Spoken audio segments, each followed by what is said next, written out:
આજે અહીંયા ખેડૂતોના ફોન આવ્યા એટલે હું આજે મેઘરજ ખરીદ કેન્દ્ર ઉપર આવ્યો છું અને ત્યાં તપાસ કરતા સાહેબે એમ કહ્યું કે 702 ખેડૂતોનું રજીસ્ટ્રેશન થયેલું છે અને 45 ખેડૂતોનો માલ તોલાય છે, પરંતુ બારદાન અહીંયા છે નહીં. ખેડૂતો બારદાન માલ લઈને આવે પણ બારદાન જ ના હોય તો અહીંયા ખેડૂતો આવીને પાછા જવું પડે. એટલે મેસેજ આવે એટલે તરત ખેડૂતો અહીં જોવા આવીને ખબર કરે તો બારદાન નથી, એટલે બિચારા ખેડૂત માલ લઈને આવી શકતો નથી. અને બારદાનના ભાવે માલપુર પણ આ જ પરિસ્થિતિ છે, મોડાસામાં પણ આ જ પરિસ્થિતિ. જો બારદાનની વ્યવસ્થા જેમ બને એમ જલ્દી થાય એવું અમારા ખેડૂતોનું અને ભારતીય કિસાન સંઘનું માનવું છે. હવે હાલ આપણે ત્યાં બારદાનની શોર્ટેજ હોવાથી મેસેજ ધીમા કરવામાં આવેલ છે.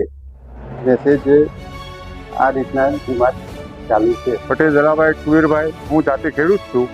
અમે ખરીદ કેન્દ્રમાં માલ લઈને આવીએ તો માલ અધિકારીઓ અમુક વખત બારદાન ના એટલે જવાબ આવે કે ભાઈ બારદાન નથી, બારદાન આપવા દો, એટલે અમને ખોટા ટકા પડે છે.